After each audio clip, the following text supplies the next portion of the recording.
48 hours into hell, Colonel James Harrison discovered that dying was easier than he'd expected. The surface of Korvax 9 stretched before him like a rust-colored graveyard. His armor, that Kepler war relic held together by spite and solder, sparked with each labored breath. The left shoulder was gone, not damaged. Gone. Bone fragments grinding where joints should be. Blood pooling inside the suit faster than the auto-seal could compensate. Behind him, 200 civilians scrambled toward the last bunker entrance. Humans, Velans, Chromath, children crying in frequencies his translator couldn't parse. All of them about to die if he moved from this spot. In front, 12 Xarathian elite warriors formed a crescent of death, 7-foot killing machines in armor that made his look like tinfoil. Their weapons hummed with the particular frequency that meant they'd already decided mercy was off the table.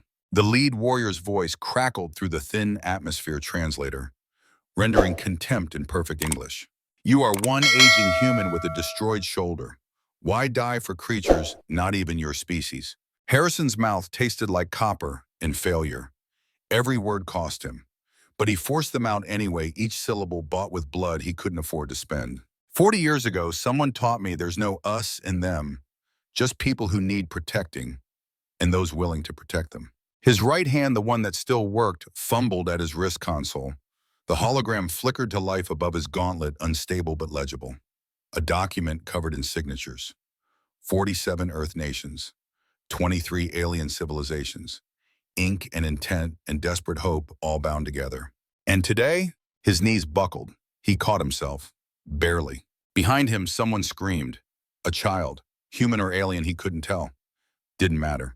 Today, the Alliance came. The Xarathian warriors raised their weapons. Harrison closed his eyes, thought about his father in Korea, about David Chen in the asteroid field, about every moment that led to standing on red sand with a ruined body and 200 lives depending on him not falling down. Then the sky split open. Not with sound. Sound came later. First came light, blinding, beautiful. The kind of light that meant quantum drives tearing holes in space-time, physics weeping as humanity and its allies did the impossible one more time. Ships materialized from nothing. 100 hulls bearing flags from worlds whose names Harrison had only learned in the last 10 days. Admiral Rodriguez's voice boomed across every frequency. Korvax 9, this is Earth Coalition Fleet. We have you covered. Stand down or be destroyed. The elite warriors froze. Harrison let himself fall. As consciousness faded, he saw one final thing: Empress Alara running toward him, her face holding more emotion than 300 years should allow. Then darkness. 48 hours earlier, dawn had been kinder. 48 hours earlier, dawn had been kinder.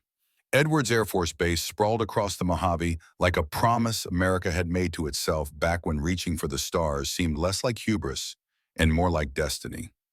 The morning sun painted the hard stand in shades of amber and rust, catching on the hulls of spacecraft that looked more like museum's pieces than active-duty vessels.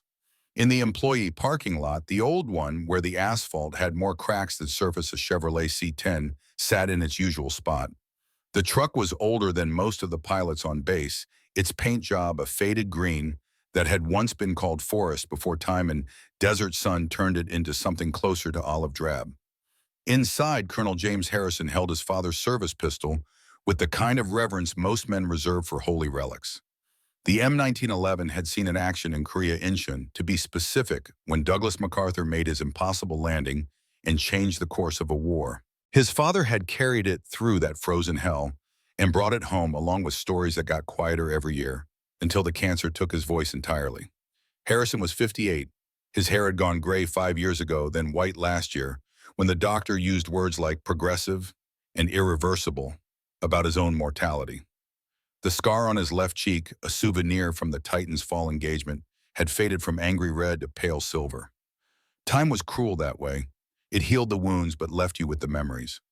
The truck's radio played something from the 70s, the Eagles singing about taking it easy and standing on corners.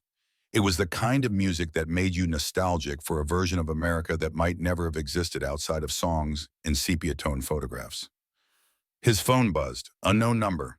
Text message. No preamble. Colonel Harrison, we need someone who knows how to fight the old way. Empress Alara Vex requests your presence. Alone. Hangar 18. 600 hours.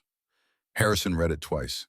Then he looked at the photograph taped to his dashboard, him and Captain David Reaper Chen, back when they both had full heads of dark hair and the kind of stupid confidence that came from surviving things that should have killed you. Reaper had died 40 years ago. Titan's fall. Harrison had watched the ship's reactor go critical through a video feed that stuttered and died just as the fireball consumed everything.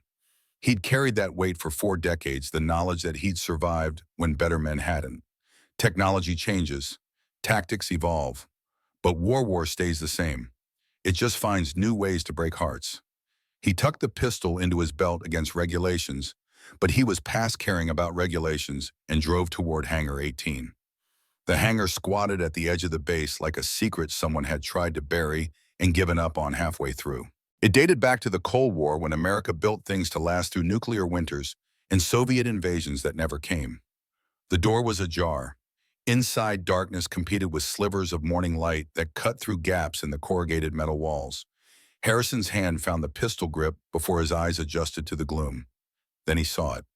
The ship sat in the center of the hangar like a sculpture carved from mercury and moonlight. Zarathian design, all organic curves and surfaces that seemed to shift when you weren't looking directly at them. Beautiful in the way that dangerous things often were. In front of the ship stood a woman. No, not a woman, not quite. Empress Alara Vex wore a simple gray cloak that hid her frame but couldn't hide what she was.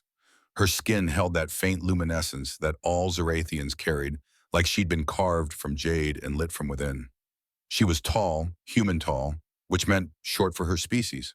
Her hair, dark as deep space, fell loose around her shoulders, instead of bound in the elaborate styles her station demanded. But her eyes gave her away.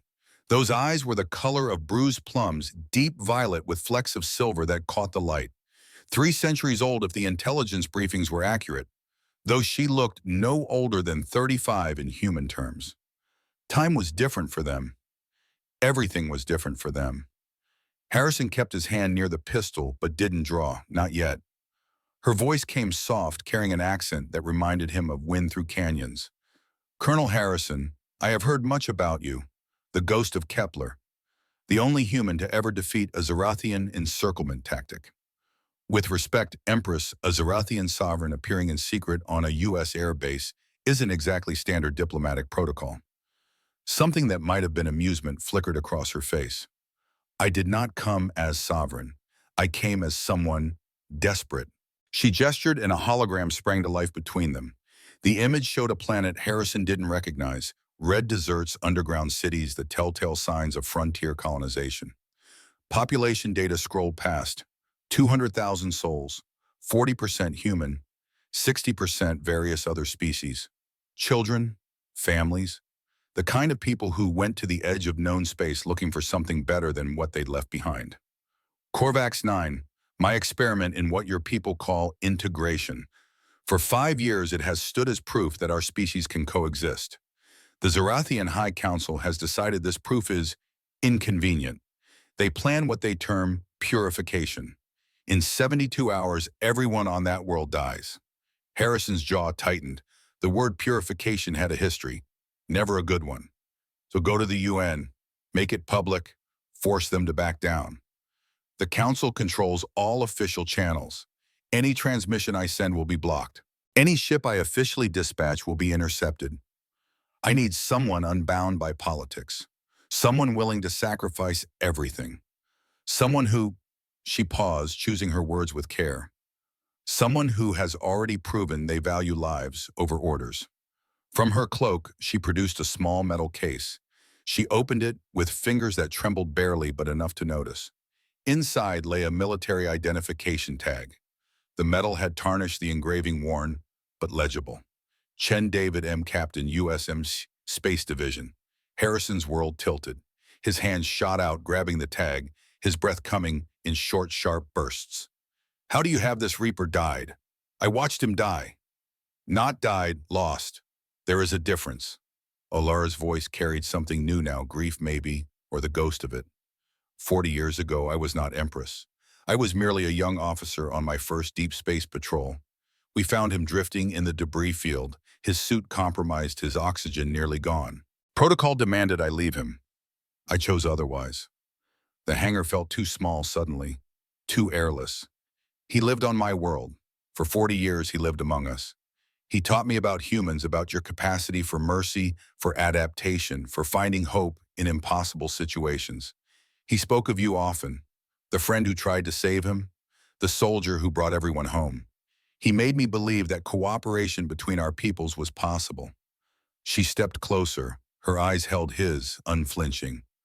3 days ago he died, peacefully, in his sleep. But before that he made me promise something. He gave me coordinates, gave me your name, and he wrote this. Another item from the case. Paper, actual paper, yellowed and creased. The handwriting was shaky but recognizable. Reaper's hand deteriorated by age but still unmistakably his. If I die, find Ghost. He'll finish what we started. He'll prove I was right to believe. Reaper, Harrison's vision blurred. He blinked hard, refusing to let the tears fall. 40 years Reaper had been alive. 40 years of wondering, of guilt, of waking up from dreams where he'd made different choices. When he spoke, his voice came out barely above a whisper. What do you need, A small team. People you trust absolutely. People willing to operate outside official channels. We have 72 hours to reach Corvax 9, prepare the population, and somehow hold against a full Zarathian battle group until I can force the council to back down. That's not a mission. That's suicide with extra steps.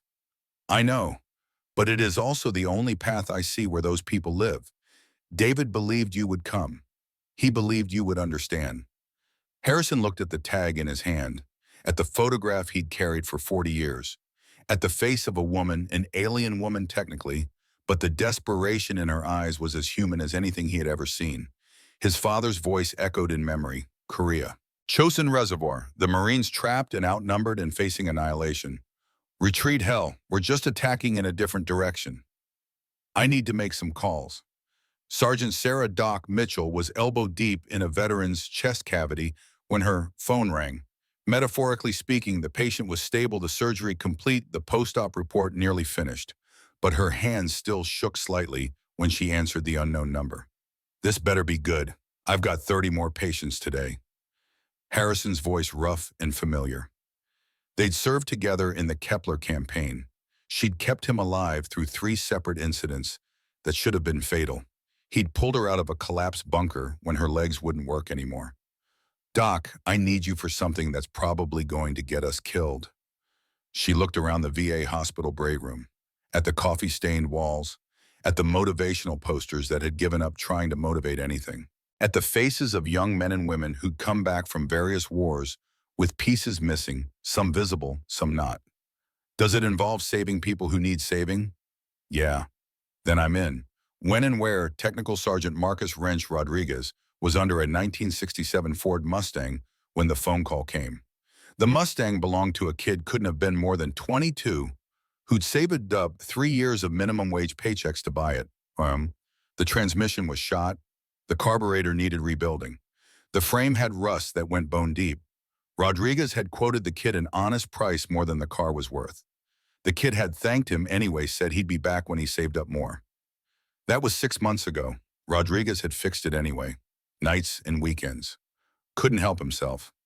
There was something about taking broken things and making them whole again that felt like the only kind of prayer that made sense anymore. His phone buzzed against his hip. He rolled out from under the car, saw Harrison's name, and answered on the second ring. Colonel, been a while. Wrench, got a problem that needs solving, the kind where standard solutions don't apply. Rodriguez looked at the Mustang, at his shop full of machines that ran because he understood them better than their manufacturers did, at the certificates on his wall that said he was qualified to fix the newest, most advanced equipment the military could produce. Old problems or new problems? Both. Need someone who can think in analog when the digital fails. When do we leave? Lieutenant Evelyn Hawk Chen was getting her 3rd official reprimand in as many months when Harrison's message arrived. The reprimand was for refusing to implement standard tactical protocols during a training exercise. What that actually meant was she'd flown her fighter like her father had taught her instinct and feel over computer assistance and beaten scores that should have been impossible. The commanding officer kept talking about teamwork. in following established procedures. Evelyn kept thinking about the photo her mother had kept on the mantel. Her father, young and smiling, standing next to a man with a scar on his cheek. The caption on the back written in her father's careful hand, Ghost and Reaper Titans Fall 2025. Brothers until the end. Her phone buzzed. Text message. Your father's alive. Was alive. I'll explain everything. But I need you. Hangar 18. 1 hour. Harrison. The commanding officer was still talking when she stood up and walked out. They assembled in the hangar as morning shifted to afternoon. 4 people who'd been forgotten by the military they'd served. 4 people who'd seen the worst humanity and its enemies could offer, and somehow kept believing there was something worth protecting. Harrison briefed them. No sugarcoating, no false promises. Just the truth laid out clean and sharp as a knife blade. We'll be operating without support, without backup. If we die out there, no one's coming to bring us home. Doc lit a cigarette against every regulation, but the old hangars weren't monitored anymore. She took a long drag and smiled. Sounds like Tuesday. Wrench was already examining the Zyrathian ship with the kind of focused intensity he usually reserved for particularly challenging engine blocks. Engines are biomechanical hybrid. Interesting. Give me an hour, I can improve efficiency by 15%. Evelyn stood apart, arms crossed, staring at the ship, at Elara, at Harrison. My father, you said he was alive? He was. For 40 years he lived with them, helped bridge the gap between our species. He died 3 days ago, peacefully, but he left a message for me, and for you. Harrison handed her a data chip. Her father's final words recorded in a hospital room on a world she'd never seen. She pocketed it without watching. Not yet. Not until she was alone and could afford to break. He'd want me to go. He'd want you to choose, just like he did. Then I choose this. Elara watched the exchange with an expression that might have been respect or might have been sorrow. When she spoke, her voice carried the weight of centuries. I cannot promise you will survive. I cannot even promise success. But I can promise your names will be remembered. If we fail, at least it will be known that we tried. Harrison checked his watch. 45 minutes until the next satellite pass. 45 minutes before someone in command noticed what was happening and tried to stop it. The hangar door crashed open. General Morrison strode in, flanked by 6 MPs, his face the color of raw meat, his jaw working like he was chewing through words he couldn't quite spit out. Harrison, you're under arrest for conspiracy, treason, and collaboration with a foreign power. Foreign power, General, they're aliens. That makes it technically first contact protocol call, which falls under. Shut up. I know what you're planning, helping them, abandoning your post. Do you have any idea what the political fallout will be if an American officer is killed on a rogue mission to protect alien colonists? Harrison stepped forward. Behind him, Doc's hand drifted toward her sidearm. Wrench moved to block the ship's boarding ramp. Evelyn's stance shifted, feet planted, weight balanced, ready for whatever came next. Sir, with respect, I stopped caring about political fallout around the time I turned 50. Those are civilians out there, human and otherwise, and they're going to die unless someone does something stupid. That's not your call to make. Then whose call is it? Yours, the committee. The UN. How long does it take to get approval through channels? Days, weeks. They've got 72 hours, General. 72 hours before 200,000 people get erased because their existence is inconvenient. Morrison's hand moved to his holster. The MPs raised their weapons, not aimed, not yet, but ready. The moment stretched. Harrison could hear his own heartbeat, could feel the weight of his father's pistol against his spine, could taste the copper tang of adrenaline. Then Wrench's voice calm as Sunday morning. Hangar security systems just went offline. Whole buildings in lockdown. Must be a glitch. These old systems are unreliable. Probably take hours to fix. Morrison's eyes went wide. He lunged forward, but Elara moved faster. Her hand touched the ship's hull, and the boarding ramp sealed shut. The engines, those biomechanical hybrids that humanity still didn't fully understand, began their warm-up cycle. I deeply apologize for this diplomatic incident, General Morrison. It will be noted in my official logs that you attempted to prevent this unauthorized departure. The ship lurched. Morrison dove for the boarding ramp and found only smooth metal where the entrance had been seconds before.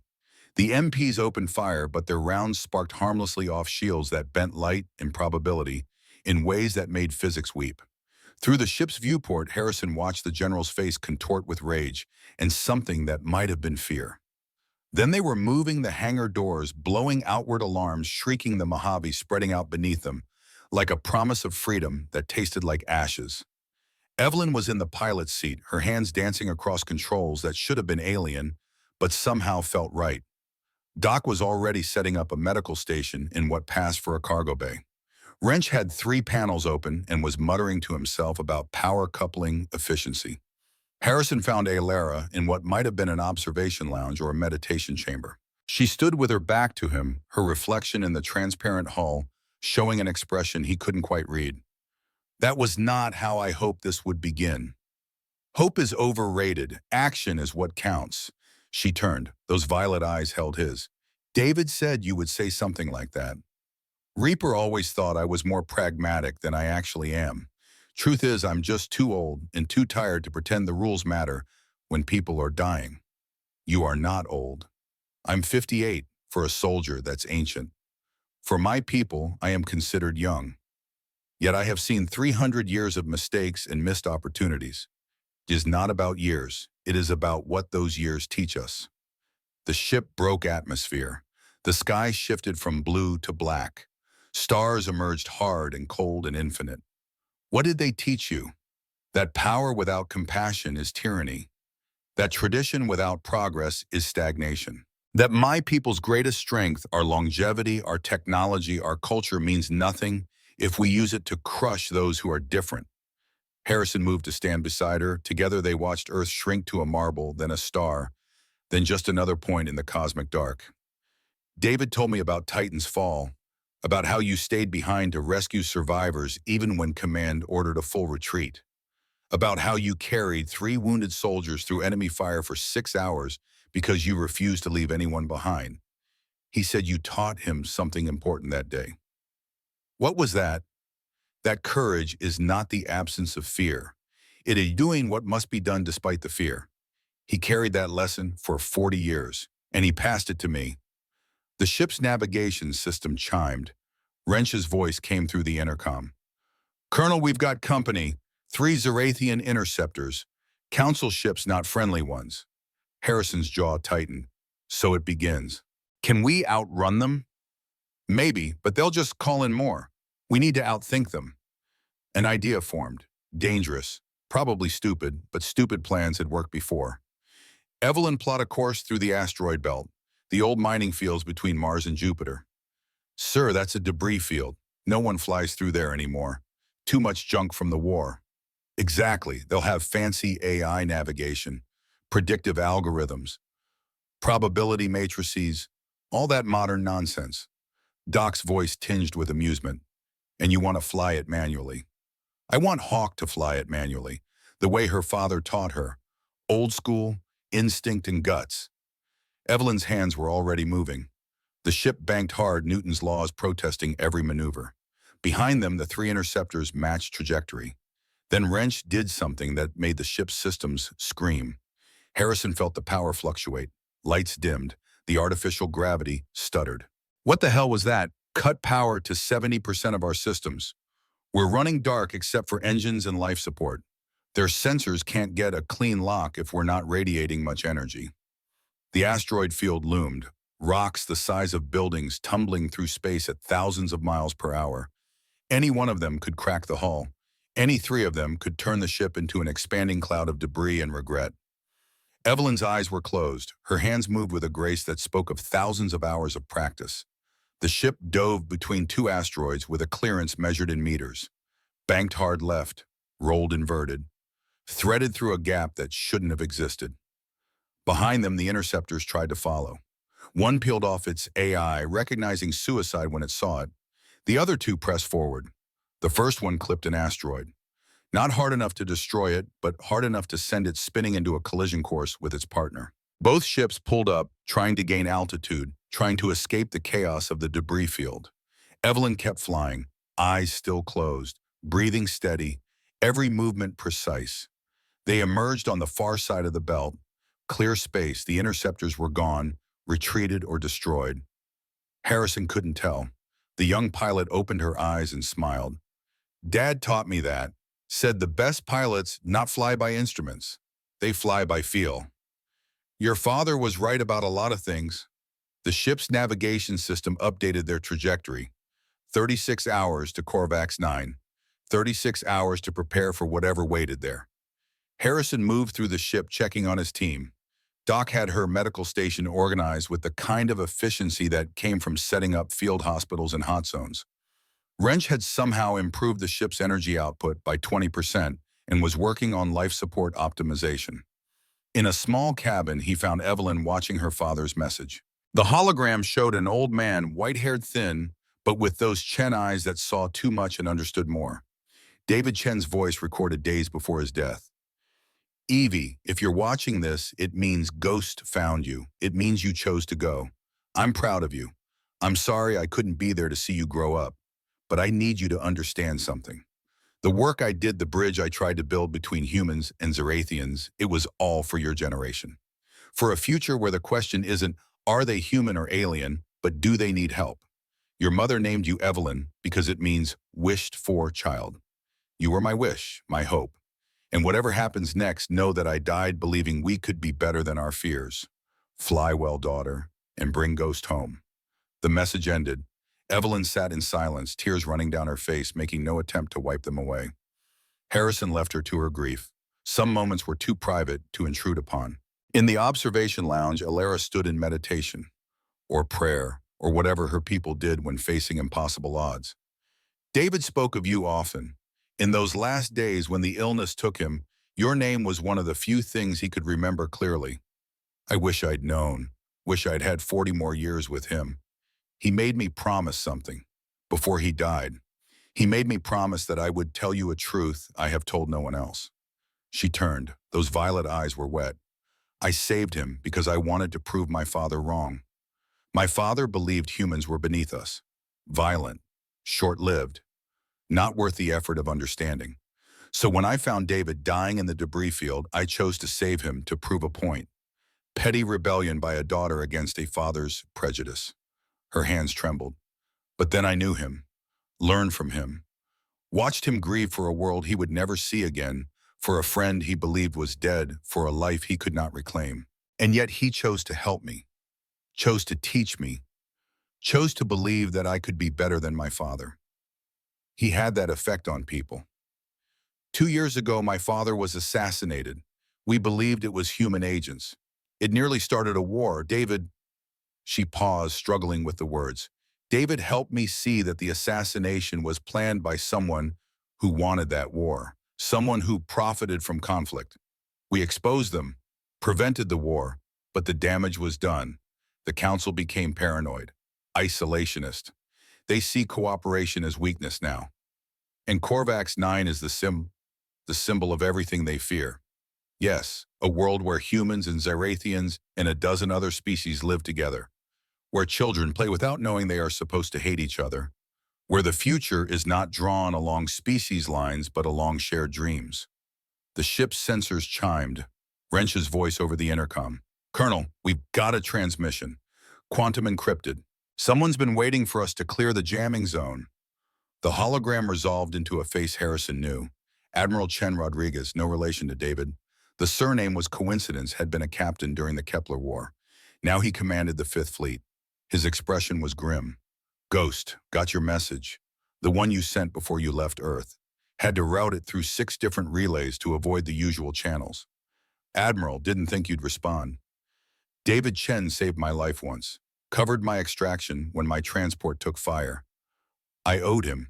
And now, the Admiral's jaw worked. I've been tracking the Council's ship movements.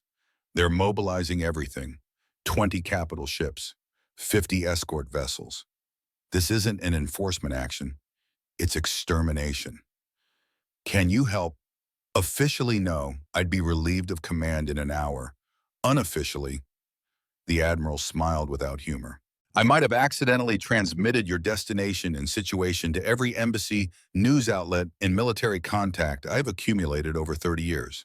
If enough people know what's happening, maybe the Council backs down. Or maybe he trailed off. Or maybe we all die anyway, but at least the truth gets out. Something like that. Watch yourself out there, Ghost. And tell that empress of yours that some of us still believe peace is possible. The transmission ended. Harrison turned to find the entire crew gathered: Doc Wrench, Evelyn, Alara, all of them watching, all of them understanding what the Admiral's words meant. They were no longer acting in secret. The whole world knew now, knew that an alien empress and 4 human renegades were racing toward a massacre in the making, knew that what happened next would either prove that cooperation was possible or that the galaxy was too broken to fix. Doc lit another cigarette. So no pressure then. Wrench laughed, the kind of laugh that came from staring at the abyss and finding it funny. Never thought I'd die for aliens, but I guess there's a first time for everything. Evelyn's voice was quiet but steady. My father died believing we could be better. I'm not letting that die with him. Alara bowed her head. When she looked up, her eyes held something Harrison recognized, the look of someone who'd made peace with death and found purpose in the making. Thank you, all of you. No matter what happens, thank you. The ship hurtled through space. Behind them, Earth home to billions who would wake tomorrow, not knowing how close they'd come to galactic war.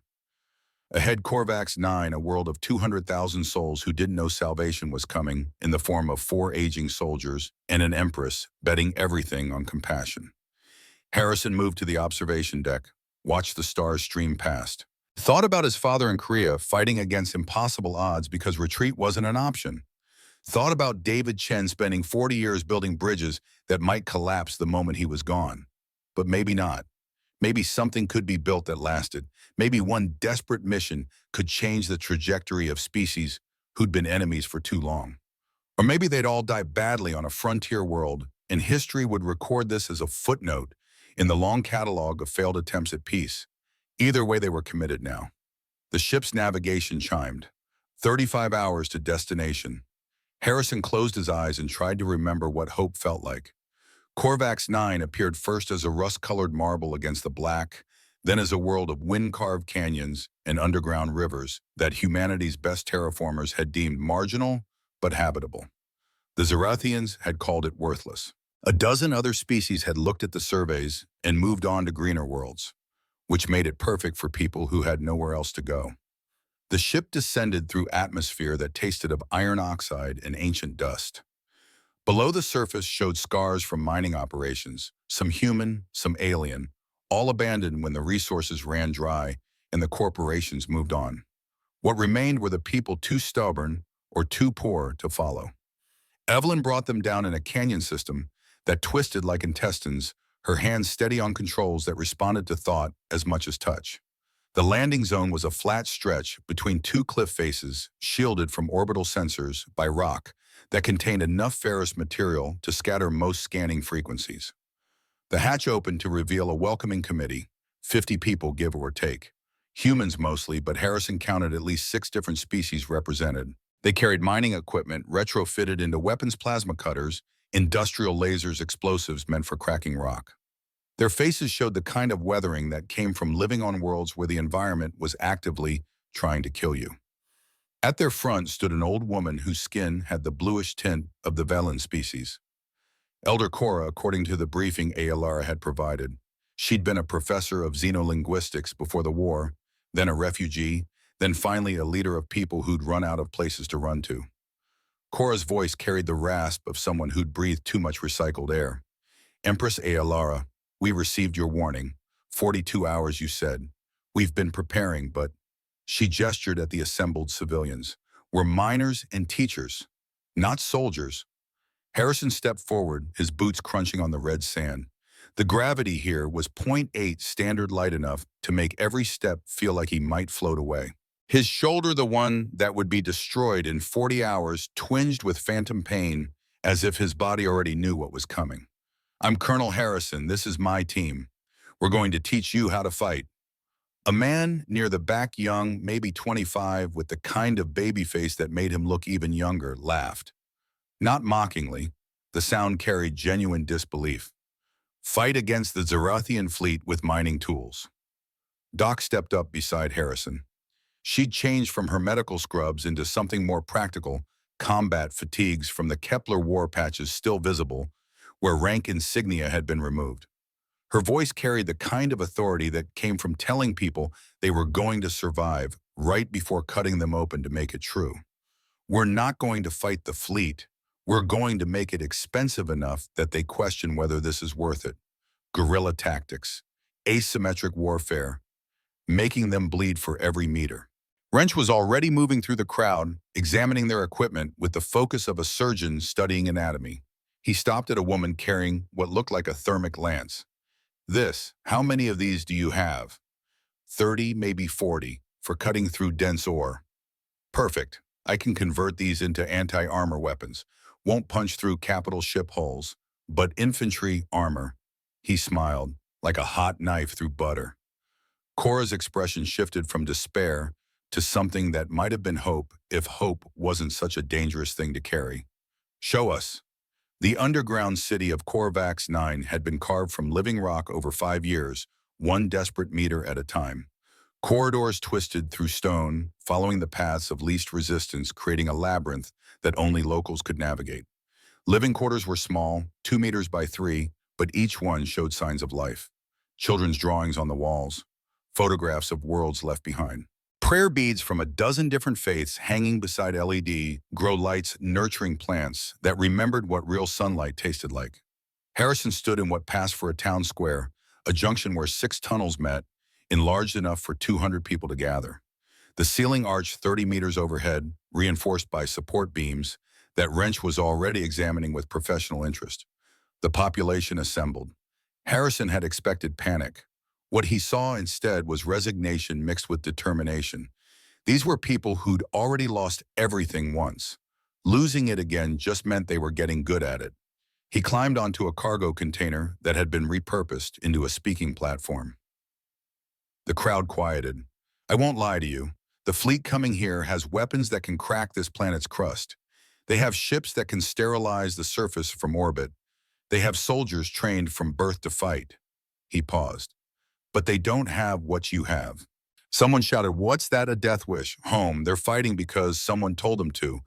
You're fighting because this is where your children sleep. That matters. He saw doubt in their faces. Fair enough, words were cheap. 40 years ago, I fought in a battle where we were outnumbered 10 to 1.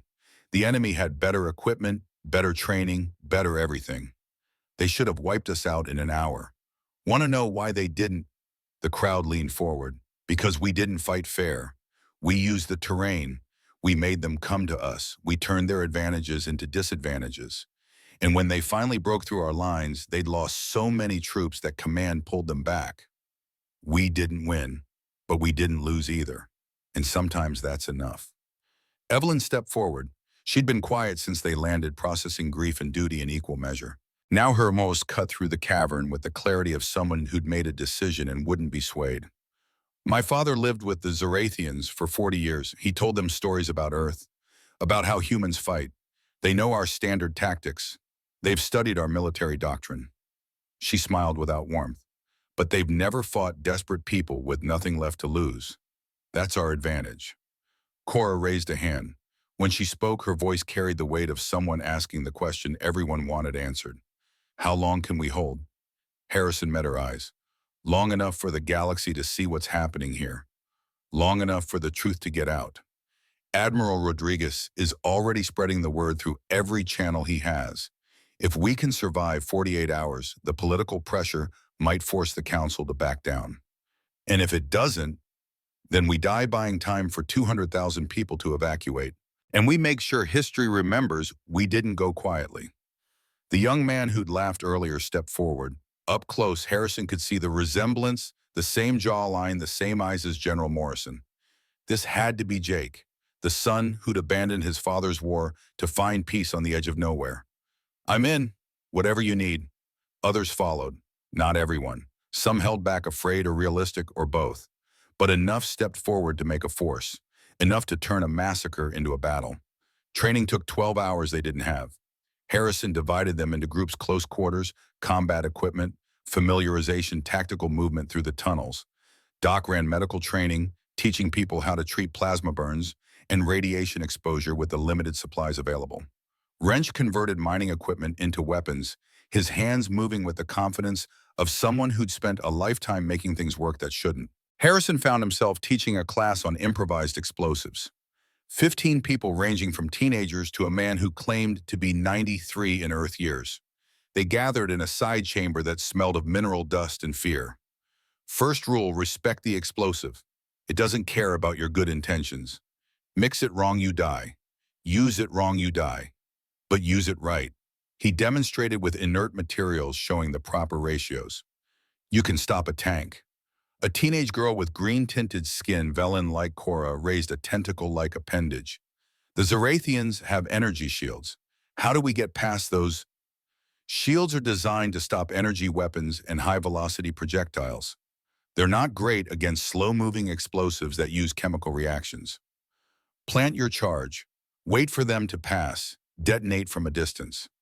He pulled out a remote detonator, old tech, the kind that used radio frequencies instead of quantum encryption.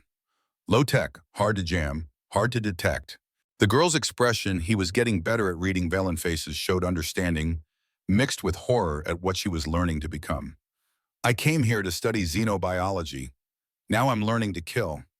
I know, I'm sorry, but sometimes the universe doesn't give us the choices we want. Elsewhere in the Warren, Evelyn was teaching aerial tactics to the handful of pilots who'd flown ore transports.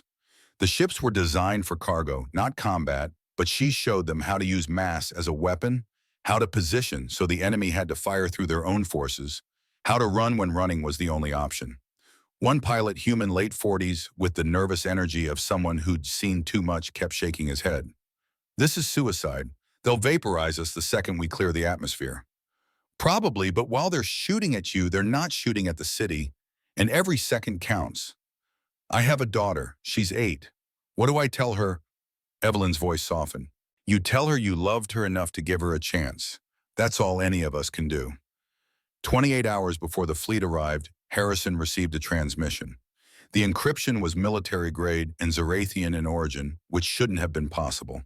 Alara took the call in private, then emerged looking like she'd aged a century in minutes. It started. The council has formally declared me a traitor. Vex Thol, my former head of security, is leading the fleet. He's a good soldier, a loyal soldier, and he believes I've betrayed everything our species stands for.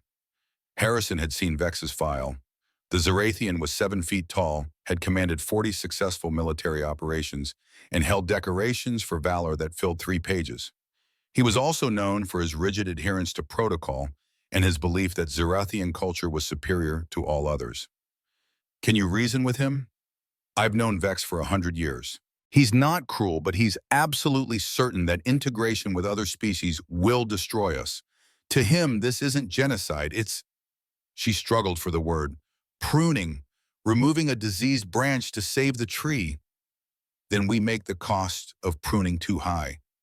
He has 20 capital ships, James, 20, and each one carries enough firepower to level a continent. Yeah, but they have to land troops if they want to make sure everyone's dead. Orbital bombardment leaves too many places to hide. They'll come down, and when they do, we'll be waiting. Alara looked at him with an expression that held too many emotions to name. You're actually confident. I'm actually terrified, but I learned a long time ago that fear and action aren't mutually exclusive. 18 hours out, the first wave of refugees from the outer settlements began arriving. 3,000 people who'd abandoned their homes and were flooding into the underground city. Among them was a family Harrison recognized from the briefing materials, the Caldwell's human colonists who'd been farming in one of the few areas where the soil was actually fertile.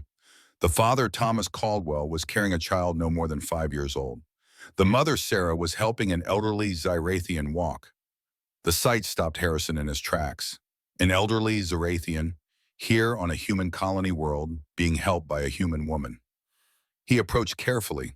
The Zarathian woman saw him and tried to straighten, to show dignity despite obvious exhaustion. I am Zara. I served as Empress Alara's tutor before, she trailed off, before politics made teaching dangerous. When I heard about this place, I came to see if the dream was real. And is it? Zara looked at Sarah Caldwell, at the way the human woman's hand rested protectively on her arm. It was. Briefly.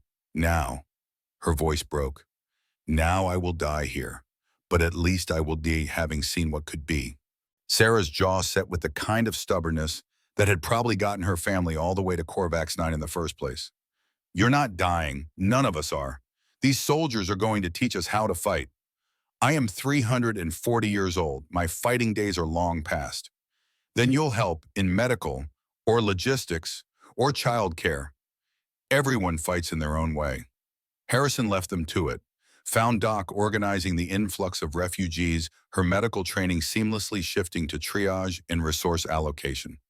We're running out of space and food and air recycling capacity. How long can we hold with this many people? 72 hours, maybe 80 if we ration hard. After that, we're choosing who suffocates first. Then we don't need to last longer than 72 hours. Doc's laugh was bitter. Always the optimist. 12 hours before arrival, Harrison gathered his core team. They met in a small chamber that had been carved out for storage, but now served as their tactical command center. Holographic displays showed the canyon approaches. The underground city layout, the projected fleet positions. Wrench had the floor first. I've identified 3 primary entry points. Here, here, and here. Points lit up on the map. If they want ground troops in the city, they have to use these passages. Everything else is too narrow or unstable, so we collapse 2 of them, force them through a single choke point. Evelyn traced the canyon system with her finger. They'll shell the entrance, try to widen it. Let them.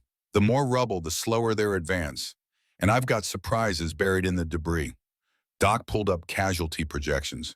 The numbers were grim: 50% losses in the first hour of fighting, 70% after 3 hours.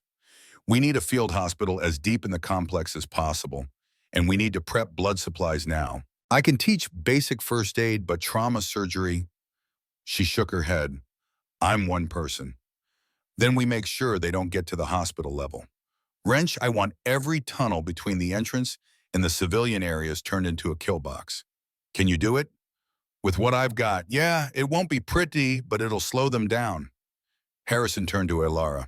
She'd been silent through the planning, her face unreadable. You've been awfully quiet.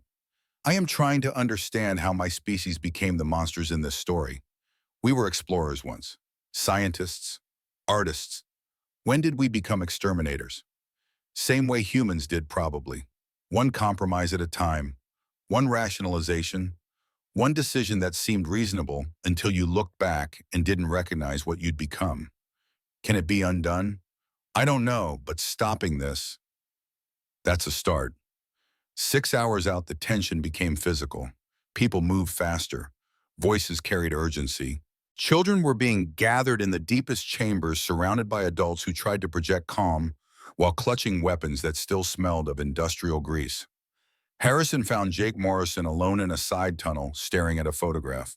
The image showed a man in a general's uniform, older, harder than the Jake standing here, but the resemblance was unmistakable. Your father, Jake nodded without looking up. He called me a coward when I left Earth, said I was running away from responsibility.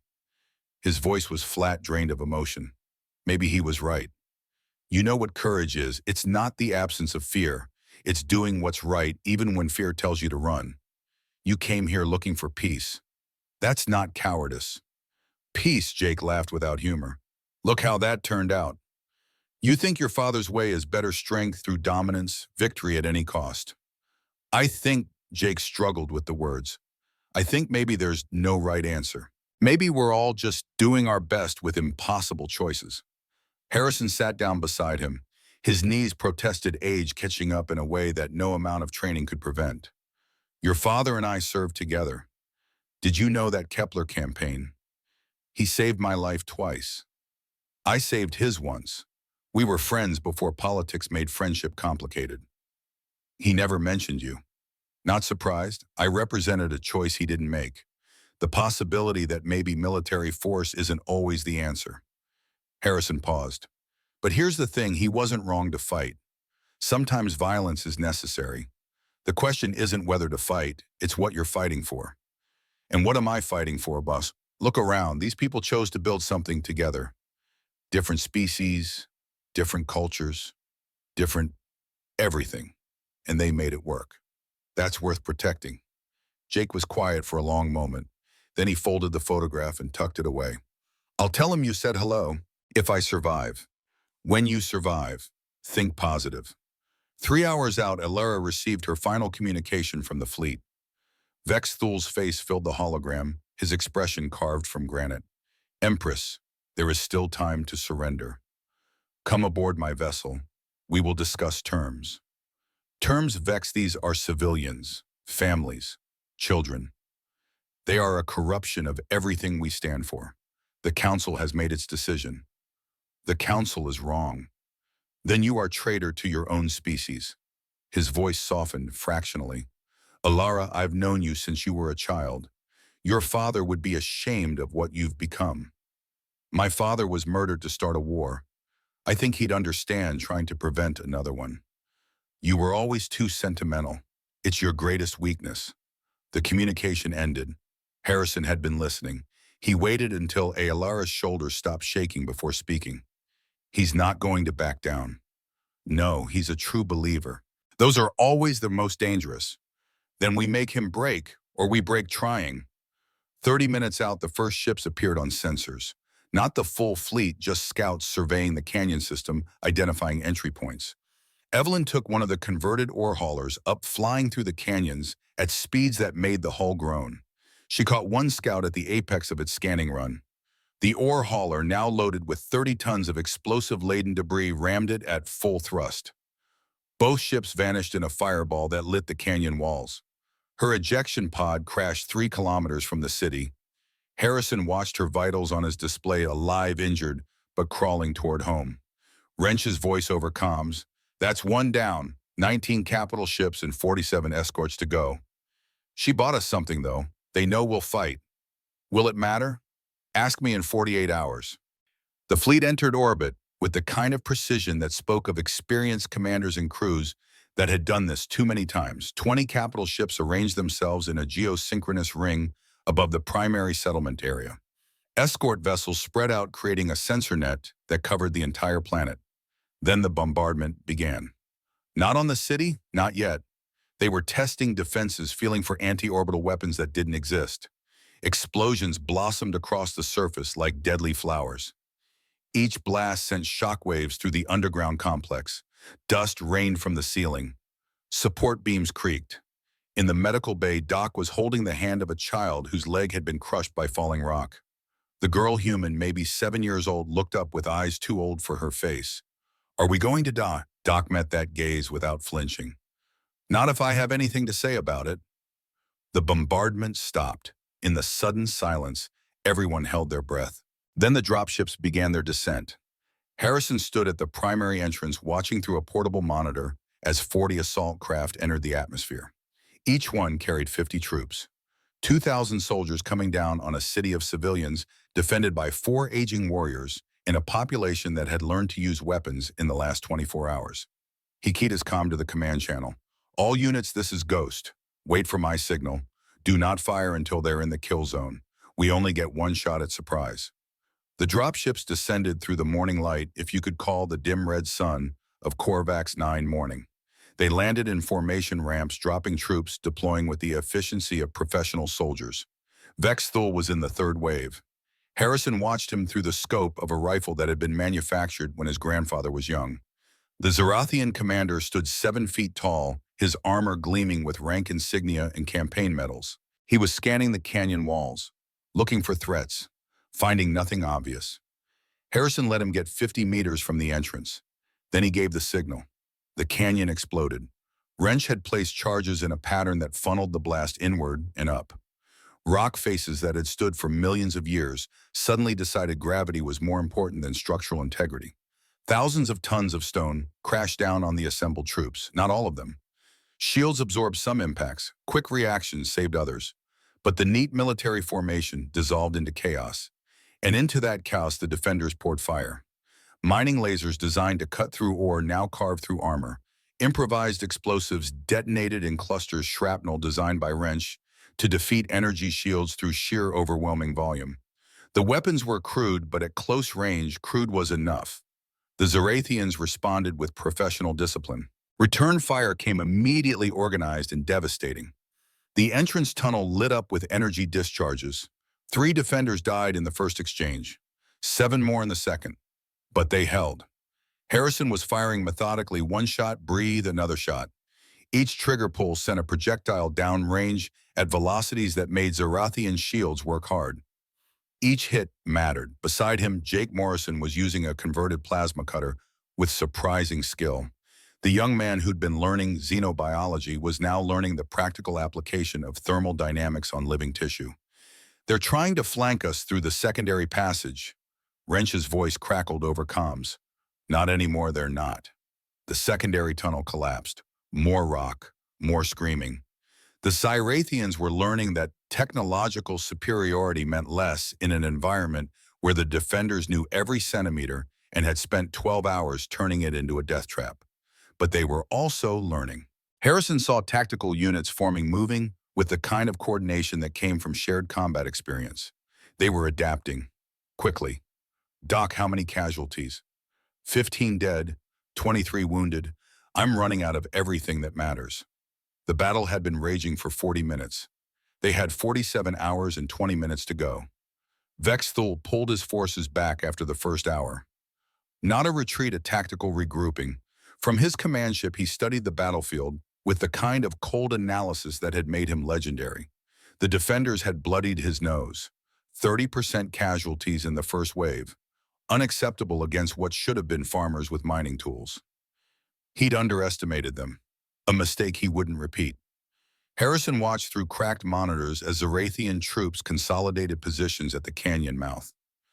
They were digging in, building forward operating bases. This wasn't going to be a quick assault anymore. This was siege warfare. They're adapting, Wrench said, his voice carrying the exhaustion of someone who'd been awake for 36 hours straight. Next wave will be coordinated, probably use drones to map our tunnel system. How long till they breach the main complex? If they're smart, 6 hours. If they're very smart, 4. Harrison did the math. They had 46 hours and change left. But if the complex fell in 4 hours, the rest was just slow suffocation. We need to hit them while they're regrouping, before they finish those forward positions. Doc looked at him like he'd lost his mind. Hit them, James. We just survived their first wave by the skin of our teeth. We've got 60 dead and climbing. The wounded need rest. The civilians are terrified. And you want to go on the offensive? I want to remind Vex that defense isn't the only card we're holding. Hour 2 brought Harrison's counterattack. 20 volunteers. The craziest or the bravest. Sometimes there was no difference. They moved through maintenance tunnels that the Cyrathians hadn't mapped yet, emerging behind enemy lines like ghosts. Jake Morrison was with them. The young man had traded his plasma cutter for something heavier, a mining explosive launcher that Wrench had jury-rigged into a functional grenade weapon. They hit the forward base from 3 sides simultaneously. The Zarathians hadn't expected it. Why would they? Defenders don't attack. Defenders hide and wait and hope. But Harrison's people weren't just defenders anymore. The mining explosives tore through the temporary structures. Low-tech, slow-moving charges that enemy shields weren't calibrated to stop. 3 buildings collapsed in the first 30 seconds. Supply caches exploded. Communications equipment sparked and died. Jake was moving like he'd been born to this. No hesitation, no fear, just cold efficiency as he placed charges and moved to the next target. Jake, fall back. You're too exposed. But the young man couldn't hear over the explosions. Or maybe he chose not to hear. He was reaching for one more charge, one more target. Then a Zarathian soldier emerged from the smoke. Not a regular trooper. Elite guard, 7 feet of trained killer who'd survived 100 battles. The warrior saw Jake, raised his weapon. Harrison was too far away, could only watch as the energy discharge lit up the canyon. Jake went down. Harrison reached him 30 seconds later, but 30 seconds was an eternity in combat. The young man was lying in red sand that was turning redder. The blast had caught him in the chest. His makeshift armor had stopped some of it, but not enough. Colonel? Jake's voice was weak, bubbling. Internal bleeding, lots of it. Don't talk. Save your strength. Harrison was already applying pressure, but he could feel the life draining away under his hands. Need to tell you. Your father, I know. I'll tell him. No, Jake grabbed Harrison's wrist with surprising strength. Tell him I wasn't running from responsibility. I was running towards something. Toward this. He gestured weakly at the settlement, at the people they'd been protecting. Tell him I finally understood what he was fighting for. Just in a different way. Harrison's vision blurred. Not from dust, from something older and more human. He already knows, son. Why do you think he let you go? Jake smiled, a real smile, the kind that reached his eyes despite the pain. He didn't let me go. He watched me walk away. There's a difference. I'll make sure he knows you found what you were looking for. Good. That's good. Jake's grip loosened. His breathing became shallow. Did we prove it, that people can live together? Harrison looked at the carnage around them, at humans and aliens fighting side by side, at the city they'd defended for 48 impossible hours. Yeah, kid, you proved it. Jake's eyes closed. The smile stayed. Doc arrived with her medical team, but one look told her everything. She placed a hand on Harrison's shoulder, not pulling him away, just being there. He needs to get back to the wounded who can still be saved, she said softly. Harrison nodded. Gently, he lowered Jake to the ground, removed the photograph of General Morrison from the young man's pocket, the father who'd called him a coward, who'd never understood that sometimes the bravest thing is choosing a different path. I'll tell him, Harrison whispered. I promise. They fell back to the complex, leaving the forward base in ruins and Jake Morrison's body in the red sand. The Zarathians would find him, would probably wonder why a human had fought so hard for aliens. Harrison hoped they'd figure it out. Hour 8 changed everything. Chen's message had been spreading for hours, but it took time for the galaxy to react. Time for news outlets to verify. Time for governments to convene emergency sessions. Time for public opinion to crystallize into something that even the Zarathian Council couldn't ignore. The first cracks appeared in Vex's own forces. Physician Kayla appeared at the collapsed entrance, her lone hands raised, carrying medical supplies that Doc's people desperately needed. Commander Vex sends these, she said in halting English. He says he cannot disobey orders, but he can choose how he follows them. No more biological weapons, no more civilian targeting. When the time comes, he will face the Empress in honorable combat. If she wins, we withdraw. If she loses, we all die anyway, Harrison finished. Kayla nodded. It is the only compromise his honor will allow. He is not a monster, Colonel. He is a soldier who believes he is protecting his people. David Chen's message, it has made some of us question. But Vex cannot afford to question. Not while he commands this fleet. Harrison took the medical supplies, antibiotics, coagulants, synthetic blood, enough to save 30 lives, maybe 40. Tell Vex I understand duty, but tell him this, too, duty to a cause that's wrong doesn't stop being wrong. Hour 12 brought Vex's ultimatum. Alara received it in the command center, surrounded by holographic displays showing troop positions and casualty reports that made grim reading. Empress, you have 12 hours. After that, I finish what I started. But I offer you this single combat. You and me. If you win, I withdraw all forces. If I win, it ends quickly for everyone. The communication channel stayed open, waiting for her response. Harrison grabbed her arm before she could speak. Don't, you can't beat him. He's been a warrior for 3 centuries. Then what do you suggest that we wait for him to dig through and kill us all? At least this way some of us might live. Or you die and everyone else dies slower. Harrison turned to Wrench. Tell me you can build something. Anything, an equalizer. The engineer's eyes narrowed. With what? We're out of time and materials, and he stopped, looked at the mining equipment scattered around the command center, at the power generators keeping the lights on, at the medical equipment Doc had been using. Maybe, yeah, maybe I can. The next 6 hours were a blur of desperate engineering. Wrench cannibalized everything he could find. Power cells from mining equipment, processors from the medical bay, even the pulse generators that Evelyn had been using to keep their remaining ships operational. What emerged was something that looked like it had been designed by a madman with a death wish. A harness, covered in devices that hummed and sparked and looked one short circuit away from exploding. Pulse generators here, here, and here, Wrench explained to Alara, pointing at various components. They'll drain his shields. Won't knock them out, but they'll make him work for every block. And these, he indicated small cylinders, are adrenaline boosters. Military-grade combat drugs. They'll push your reaction time and strength beyond normal limits. For how long? 5 minutes, maybe 6 if you're lucky. After that, your body crashes hard. Heart might stop, but 5 minutes against Vex is 5 minutes more than I'd have otherwise. While Wrench worked, Evelyn appeared with a data chip, her father's final gift. Combat techniques, Zyrathian martial arts. 40 years of study compressed into 2 hours of holographic instruction. Alara watched it all, absorbed it, practiced in a side chamber while the countdown ticked away. When she emerged, she moved differently, like she'd always known how to fight and just needed to remember. Hour 18 was when Harrison realized they needed one more piece. The biological weapon. It was still up there on Vex's command ship, a sword hanging over their heads. Even if Alara won the duel, what stopped the Council from ordering its use anyway? "I'm going up there," Harrison announced. Doc, Wrench, and Evelyn stared at him like he'd finally cracked. "You're insane," Doc said flatly. "Your shoulder's destroyed, you can barely lift your arm, and you want to spacewalk onto a hostile ship." "Got a better idea."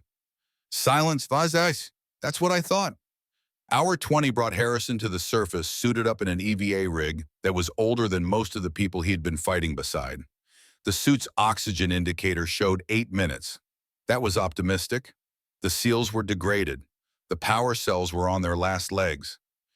8 minutes to reach the orbiting ship, disable the weapon, and, well, probably die. But dying up here meant everyone else lived down there. Seemed like a fair trade. The makeshift launch system, really just a mining rocket with a seat bolted to it, fired him into the thin atmosphere. The G-forces crushed his ruined shoulder. He bit down on a scream and kept his hand on the control stick. The command ship loomed ahead. Massive, beautiful in a terrible way. The biological weapon was in an external pod ready for deployment. He just had to reach it. The ship's point defense systems noticed him when he was 50 meters out. Laser fire stitched through space. One beam caught his left shoulder, the already ruined one, and suddenly the pain was white-hot, all-consuming. The suit's integrity compromised. Oxygen venting. 6 minutes left. He kept flying, reached the weapon pod. Magnetic grapples locked on. He was on the hull now, crawling across metal that was never meant for human contact. The pod's release mechanism was designed to be activated from inside the ship. But Wrench had taught him a few things about Zerathian engineering, about how their systems always had manual overrides because they valued redundancy over elegance. Found the panel. Pried it open with fingers that were starting to go numb from oxygen deprivation.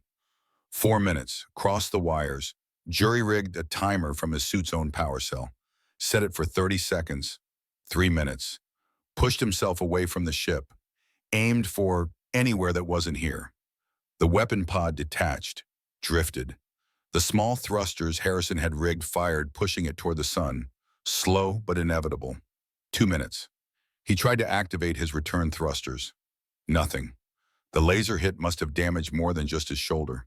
He was drifting, away from the ship, away from the planet, into the endless dark.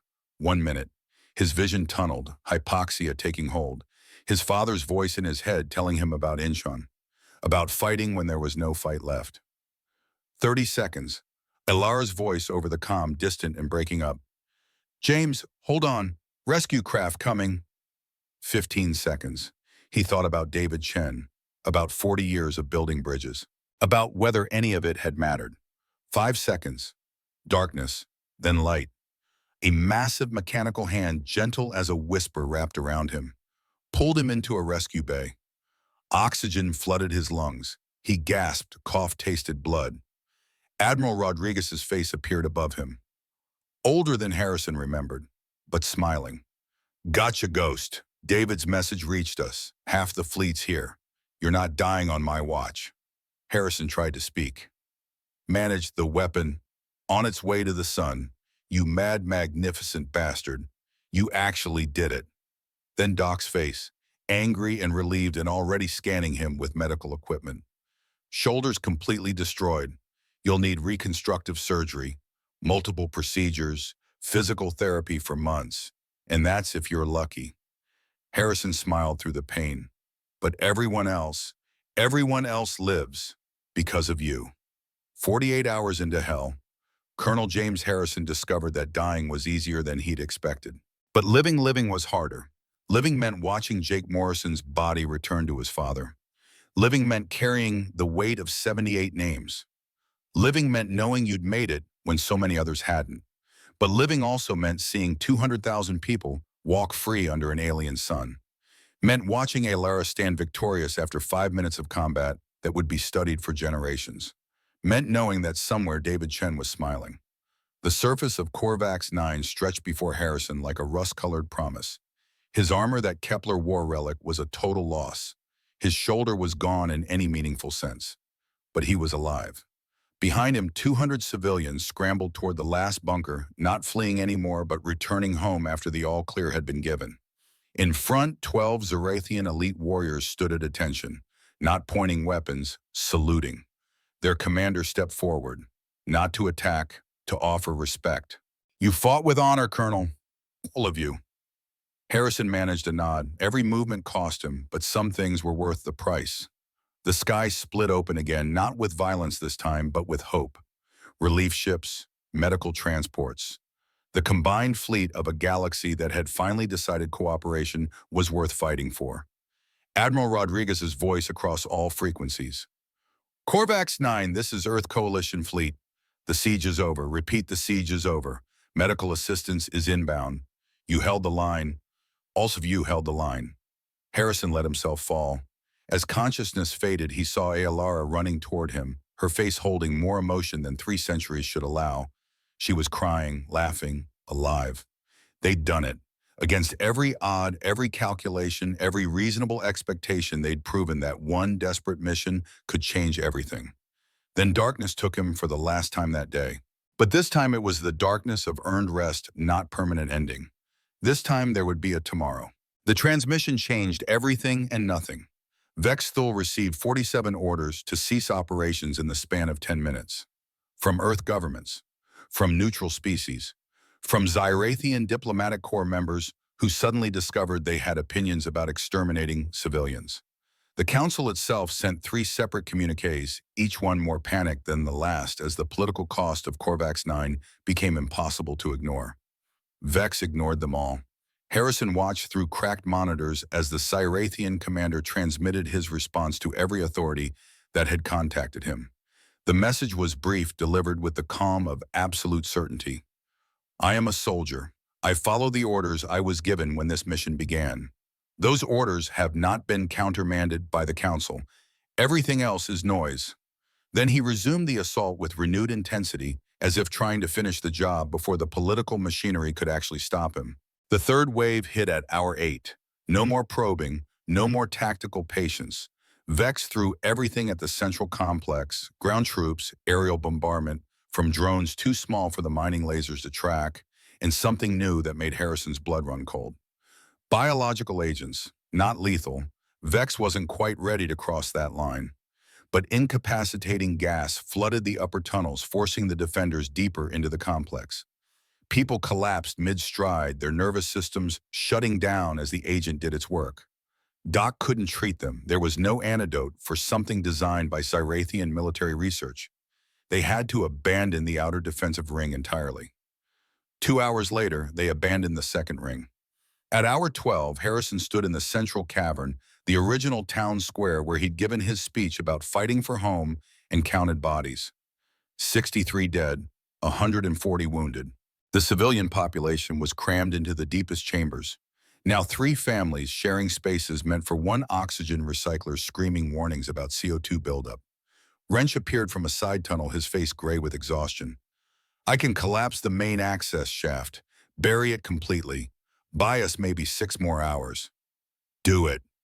"Colonel, if we bury it, we're trapped down here. No way out." "We were always trapped. At least this way we control the timing." The explosions came 5 minutes later. The entire complex shuddered as millions of tons of rock rearranged themselves according to gravity's ancient demands. When the dust settled, the main shaft was gone. Just solid stone where an entrance had been. Vex would dig through, eventually, but it would take time. And time was the only commodity they had left to trade. Harrison found Alara in the makeshift hospital, helping Doc treat the wounded. The Empress had abandoned any pretense of royal dignity. Her hands were bloody. Her clothes were torn. She looked more human than most humans Harrison had served with. She saw him, and something broke in her expression. David's message. It's everywhere. Earth news networks, Zyrathian public channels. Someone leaked it into systems that are supposed to be secure. The whole galaxy is watching now. That's good, right? The Council is calling emergency sessions. Diplomatic envoys are being recalled. There are protests on the Zyrathian homeworld protests, James. We don't do protests. We're too orderly for that. But David's message. She wiped her eyes, leaving streaks of blood across her face. He's forcing them to choose. Continue this and be labeled genocidal. Or stop and admit they were wrong. How long until they decide? The Council moves slowly. Deliberations could take days. We've got maybe 30 hours before life support fails completely. Less if Vex breaks through sooner. Alara's hands clenched. For the first time since they'd met, Harrison saw genuine rage in her expression. Then I will make them move faster. She strode to the communication array, damaged but functional, and opened a channel. Not encrypted, not secure. Broadcasting in the open where anyone with the right equipment could listen. This is Empress Alara Vex. I speak not as sovereign, but as a Zyrathian who has watched her species lose its way. Commander Vex Thol claims to follow orders. But there is a difference between obedience and complicity. The Council gave you orders when they believed no one was watching. Now the galaxy sees. Now there are consequences. So I ask you, Vex, will you be remembered as the soldier who followed orders? Or as the man who had the courage to refuse? The channel crackled. Then Vex's voice cold as deep space. Courage, you speak of courage while hiding behind civilians. I'm not hiding. I'm here in the complex. With them. If you want me, come and get me. That invitation may cost you everything. Everything I had is already gone. My throne, my legitimacy, my species' respect. What's left except trying to save lives? Static filled the silence. Harrison watched the chrono tick forward. 30 seconds. A minute. 2. Then, you have 12 hours. After that, if you have not surrendered personally, I will finish this regardless of political consequences. The transmission ended. Harrison grabbed Alara's arm gently but firmly enough to make her look at him. You can't actually surrender. He'll execute you as a traitor. I know. Then what was that? Buying time. 12 hours is better than the 6 we had. And perhaps, she pulled up the communication logs showing the cascade of transmissions flooding in from across the galaxy. Perhaps shame can accomplish what weapons cannot. Hour 14 brought an unexpected development. Jake Morrison was doing perimeter checks in the outer tunnels, the ones they'd abandoned but still monitored when his sensor array picked up movement. Not Zyrathian troops. Something smaller. Moving through the collapsed sections with a purpose that didn't match military operations. Harrison joined him, his ruined shoulder wrapped in enough medical tape to qualify as amateur sculpture. The pain was background noise, now constant but manageable. What am I looking at? Not sure, but whatever it is, it's coming from Vex's position. And it's alone. They waited in ambush position. Harrison's good hand held his sidearm. Jake had a plasma cutter charged and ready. When the figure finally emerged from the darkness, both of them nearly fired. Then Harrison recognized the uniform. Zyrathian Military Medical Corps. The soldier, female young by Zyrathian standards, held her hands high, showing they were empty. She spoke in heavily accented English. I am Physician Kayla. I come with message from Commander Vex, and with medical supplies you need desperately. She dropped a pack from her shoulder. Harrison kicked it open with his boot. Inside, coagulants, synthetic blood broad-spectrum antibiotics, and a dozen other items that Doc had been rationing for the last 6 hours. While Kayla's expression was difficult to read, Zyrathian faces didn't map perfectly to human emotion. But Harrison thought he detected something like shame. Because some of us do not believe this is just. Because David Chen's message reached the troops. Because we are soldiers, not exterminators. She paused. Commander Vex sent me because he wanted you to know something. He will continue to follow his orders, but he will not use biological weapons again. He will not target civilians directly. And when the 12 hours expire, he will come himself, alone, to face the Empress in single combat. If she wins, he will order his fleet to stand down. If she loses, she dies and he completes his mission anyway. Yes, it is the only compromise his honor will allow. Harrison wanted to shoot her out of principle. Instead, he took the medical supplies. Tell Vex that if he harms one more civilian, honor won't save him from what I'll do. Kayla bowed a gesture of respect that transcended species and disappeared back into the darkness. Doc opened the medical supplies with the kind of reverence most people reserve for religious artifacts. Within an hour, she'd stabilized 3 patients who would have died otherwise. The synthetic blood alone was worth more than Harrison had ever earned in his entire military career. But the supplies came with questions. Alara was in the command center, staring at the holographic display showing troop positions. Vex had pulled his forces back into a defensive perimeter, waiting, holding position while the chrono counted down to his deadline. He's giving you a chance to surrender, to face him one-on-one. I know. You can't beat him in combat. He's been a warrior for 3 centuries. You're a diplomat. I'm aware of the tactical situation, James. Then you know this is suicide. She turned to face him. Those violet eyes held something he couldn't quite name, resignation mixed with determination, fear wrapped in duty. If I fight him and lose, at least I die having tried to save these people. If I don't fight him, he'll kill everyone anyway. The choice is simple. The choice is death either way. Let me fight him instead. You, she almost smiled, with your shoulder destroyed and your body running on stimulants and stubbornness, you wouldn't last 30 seconds.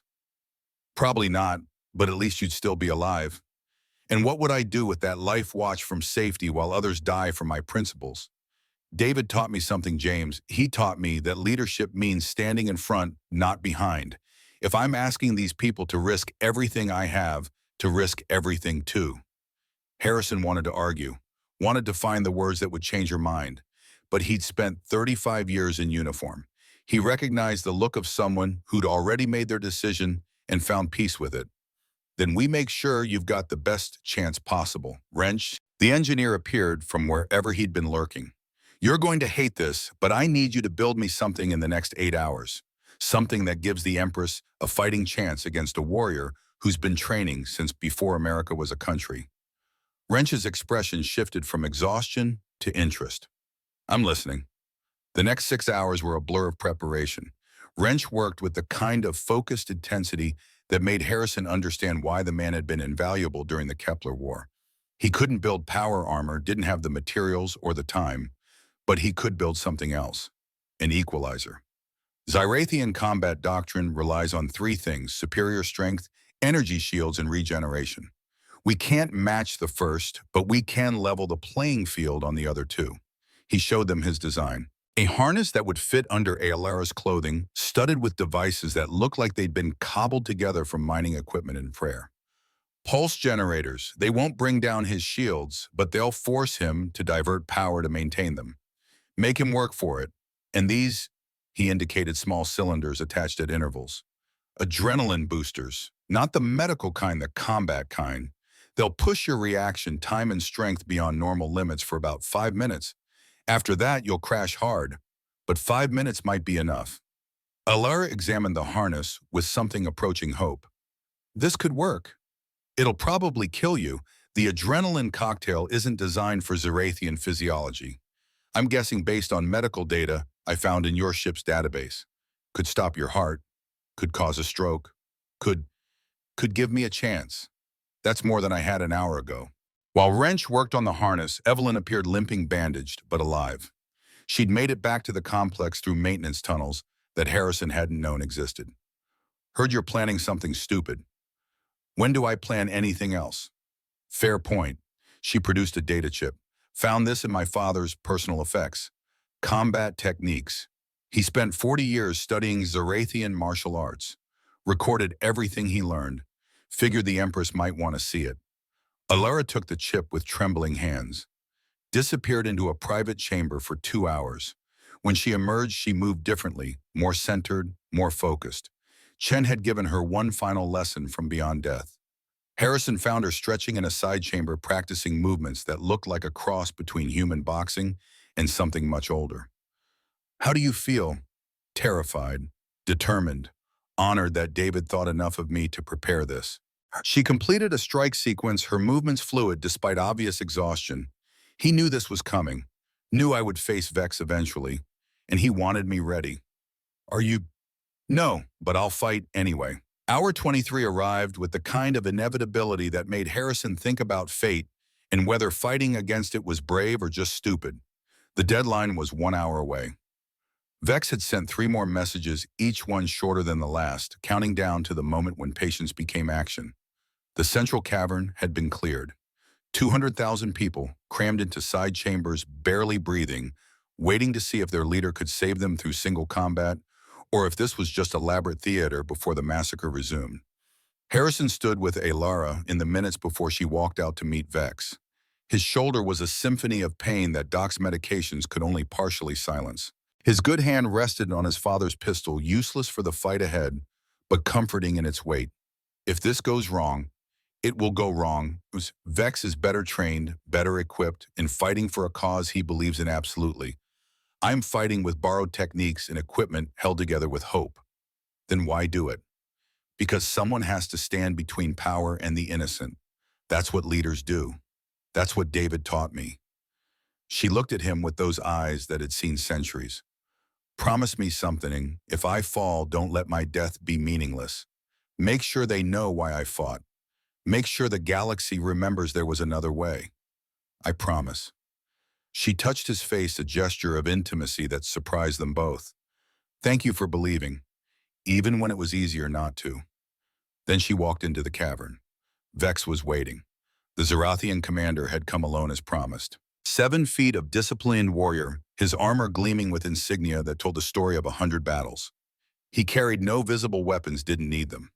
His hands were registered as lethal weapons in 17 jurisdictions. He saw Alara and bowed, not mockingly, with genuine respect. Empress, you honor me with your courage. I honor the memory of everyone who died believing peace was possible. Peace, Vex's voice carried infinite sadness. We had peace, Alara, 10,000 years of it, before we met the humans, before we started deluding ourselves. We had stagnation. There's a difference. I suppose we'll never agree on that. No, but we can settle it here, you and me. Single combat. If I win, you order your fleet to withdraw. If you win, she didn't finish the sentence. If I win, I complete my mission. But I promise you this, it will be quick, painless. I will show you the mercy you showed that human 40 years ago. I don't want mercy. I want justice. When the fight began without warning, Vex moved with the speed of someone who'd spent 3 centuries mastering combat.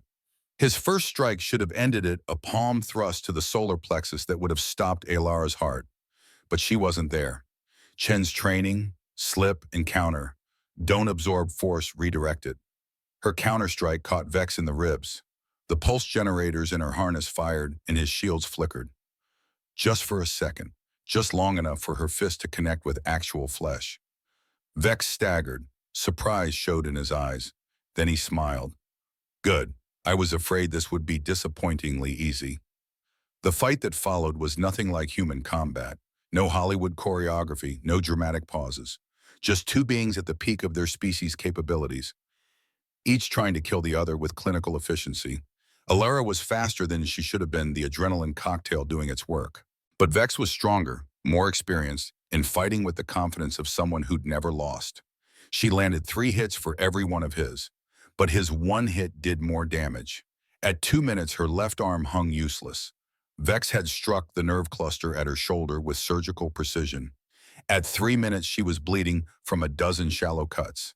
Vex's claws, retractable like a cat's, had scored her skin in patterns that would have been artistic if they weren't so lethal. At 4 minutes, the adrenaline began to fade. Harrison watched from the chamber entrance, his hands clenched so hard his nails drew blood. Beside him, Doc had her medical kit ready. Wrench was calculating trajectories on a handheld device, trying to find some way to intervene without violating the terms of single combat. At 4 minutes 30 seconds, Alara stumbled. Vex saw his opening, moved in for the kill strike, a perfectly executed maneuver that would crush her throat and end this. Then Alara did something David Chen had taught her 40 years ago, something no Zyrathian would ever expect because it violated every principle of honorable combat. She went for the eyes, not with her hands, with her head, a brutal headbutt that sacrificed defense for a moment of pure offense. Vex's shields failed, overloaded by the pulse generators that had been draining them for 5 straight minutes. Her forehead connected with his face. Cartilage crunched. He reeled backward, momentarily blinded. She pressed her advantage. 3 rapid strikes to his midsection. A kick to his knee that hyperextended the joint. Another headbutt because the first one had worked so well. Vex went down. She stood over him, breathing in ragged gasps, her body already starting to shut down as the adrenaline crash hit. Yield! Vex looked up at her with blood streaming from his ruined nose. His expression held something Harrison had never seen in a Zarathian before. Pride. You fought without honor. I fought to win. There's a difference. He struggled to his feet, his movements stiff with pain. When he spoke, his voice carried across the cavern to where his troops were monitoring via remote cameras. I yield. The Empress has won by single combat. All forces are to withdraw immediately. Then he collapsed. Doc rushed forward with her medical team, human and alien, working together to stabilize the warrior who'd come to kill them. Because that's what they did. That's what separated them from the monsters. Harrison reached Alara just as she fell, caught her with his good arm, held her while the adrenaline crash hit and her body convulsed with the after effects. You did it. You actually did it. David did it. I just followed his plan. David would be proud. David would tell me I was an idiot for taking unnecessary risks. She smiled despite the pain. But yes, he would be proud. The fleet withdrew, not quickly. Vex's second-in-command challenged the order, citing regulations that allowed subordinates to override commanders who'd been defeated in combat. That argument lasted 12 minutes before Vex, still bleeding, still injured, pulled himself to his feet and repeated the order with enough authority to end the discussion. 20 capital ships and 47 escorts broke orbit. They didn't go far, just far enough to satisfy the letter of the withdrawal order, while remaining close enough to resume operations if the Council countermanded everything. But they withdrew, and into that gap flew something Harrison hadn't expected. Earth ships, Zarathian diplomatic vessels, ships from species he'd never heard of. All of them converging on Korvax 9 in response to David Chen's message and the footage of Alara's fight that had somehow been broadcast to every corner of the galaxy. Among the Earth contingent was a familiar face. Admiral Rodriguez appeared via hologram, his expression carrying the weight of a man who'd spent 48 hours moving heaven and earth to make politics happen faster than it wanted to. Ghost, you mad bastard, you actually pulled it off. Wasn't me, was her. The hologram shifted to show Alara now in Doc's care but conscious enough to speak. Admiral, thank you for coming. Thank the kid, Chen's boy. His message reached people who needed reaching. And your fight with Vex, Rodriguez shook his head. That's going to be studied in military academies for the next century. David would be proud. Hell, I'm proud. And I barely know you. What happens now? Now we negotiate. The Council can't bury this. Too many witnesses and too much footage. They have to acknowledge what happened here. And that means, he paused, choosing his words carefully. That means change. Real change. Not just pretty words about cooperation. Actual structural reformation. Will they accept it? They don't have a choice, not anymore. You made this about legitimacy, about whether the Zarathian government represents its people or just the hardliners. And David's message showed your people that there's another way.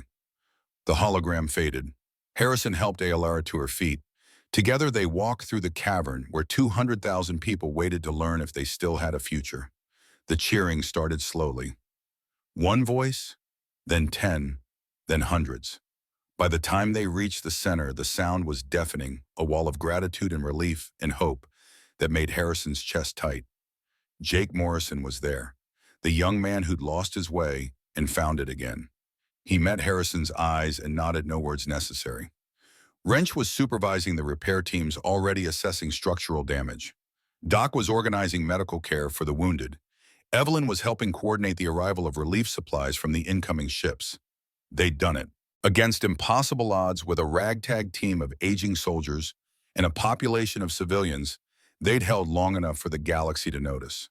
3 days later, Harrison stood in what had become a makeshift memorial garden. Someone had managed to grow actual flowers here, engineered varieties that could survive the low light and thin air. Each flower represented one of the dead. 63 defenders, 14 civilians caught in crossfire, one Zarathian physician who'd been executed by her own troops for providing medical supplies to the enemy. 78 lives, a cheap price by military standards, a devastating cost by any human measure. David Chen's hologram had been placed here too, a recording of his final message playing on loop for anyone who wanted to remember why they'd fought. Harrison wasn't alone. General Morrison stood beside him, the man who'd tried to stop this mission, who'd called him a traitor, who'd watched his son die for principles the general had spent a lifetime opposing. Morrison had aged a decade in 3 days. His voice was hollow. Jake's last words were about me. Did you know that he wanted me to know he wasn't a coward? He wasn't. I know that now, but I didn't tell him. Never told him I understood why he left, why he came here looking for something better than endless conflict. Morrison's hands trembled. I spent 40 years teaching him to fight, never taught him what to fight for. You can teach others, if you want. What? Harrison gestured to the cavern beyond where the work of rebuilding was already underway. They're building something here, an academy, place to teach the next generation about conflict resolution diplomacy, and yeah, how to fight when fighting is necessary.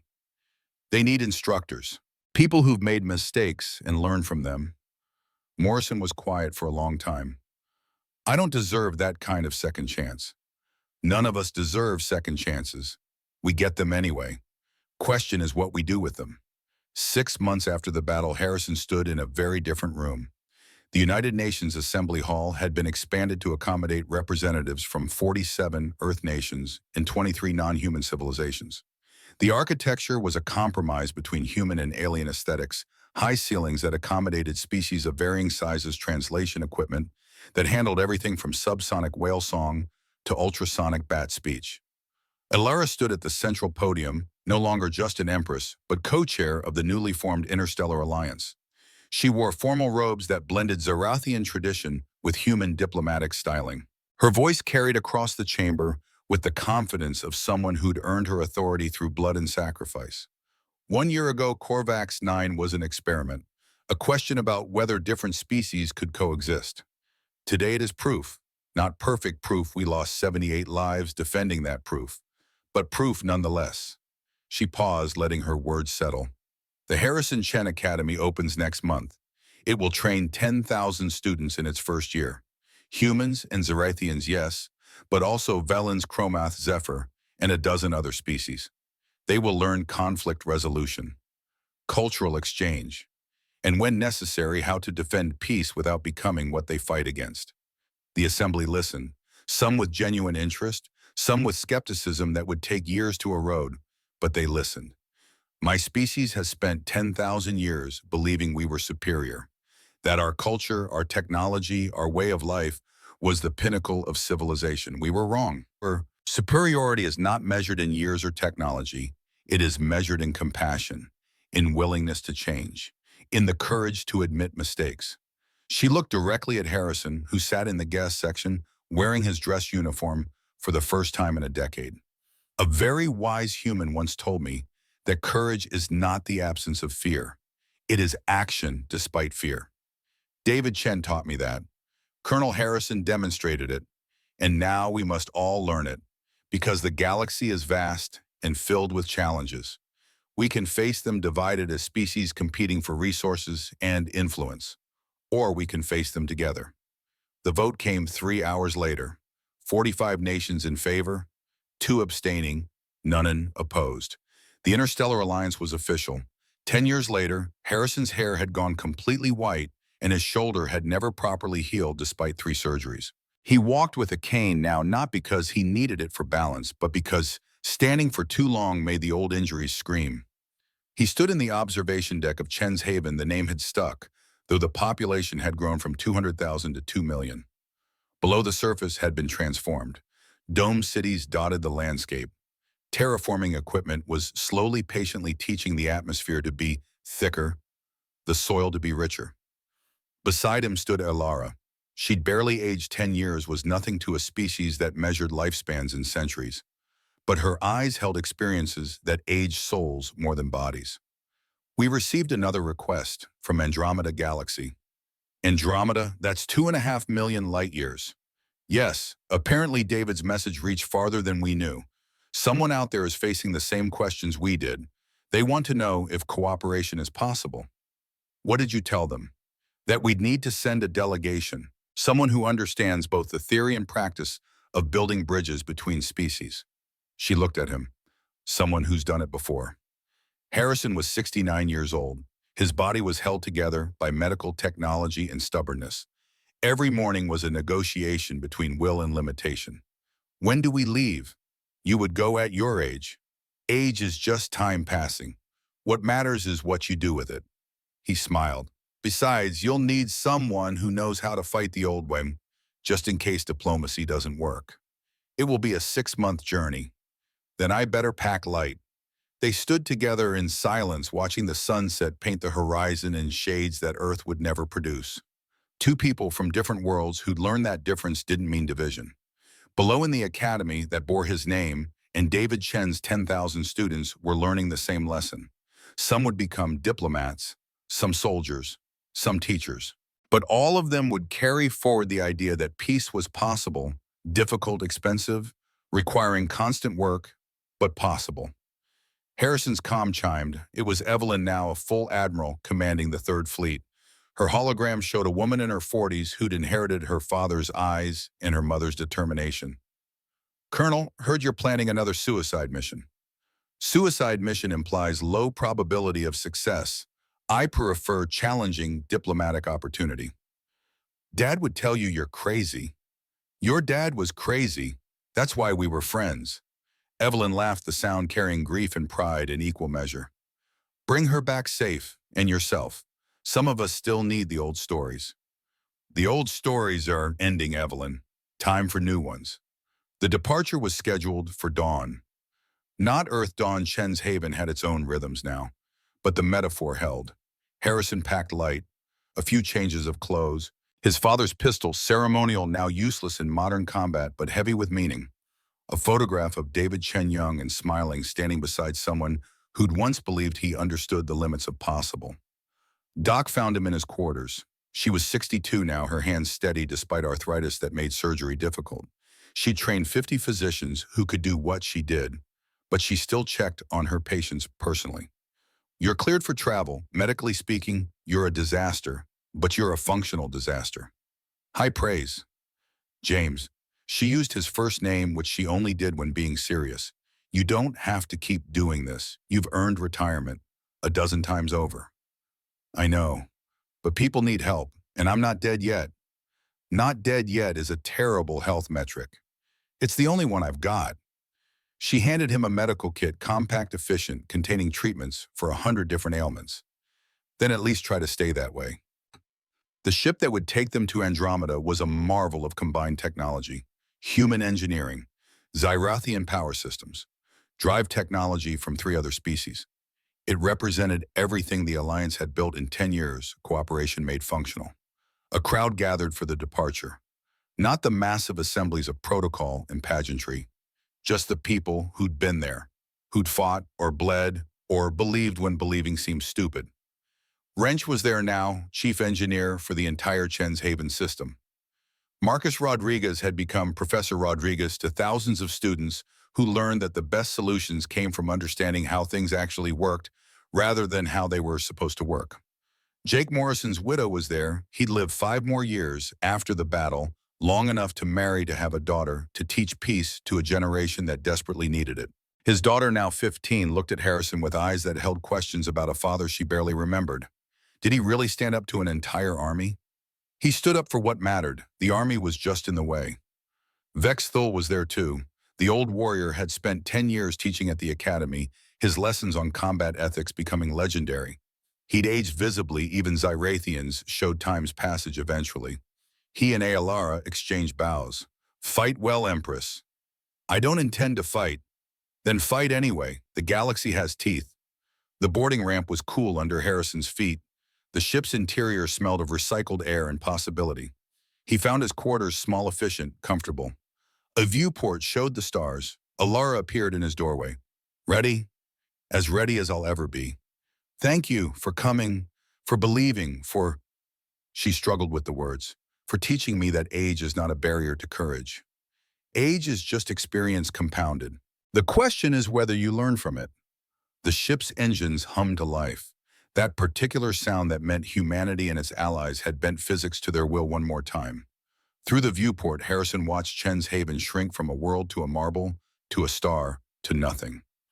Ahead, Andromeda waited 2.5 million light-years of darkness and possibility. Somewhere in that darkness, people needed help, and Harrison had never been good at saying no to that.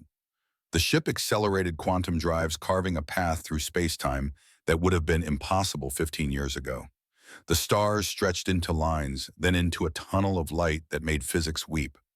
Harrison closed his eyes and thought about his father in Korea, about David Chen and the asteroid debris, about every moment that had led to this one, an old soldier heading into the unknown one more time because the alternative was watching from safety while others suffered.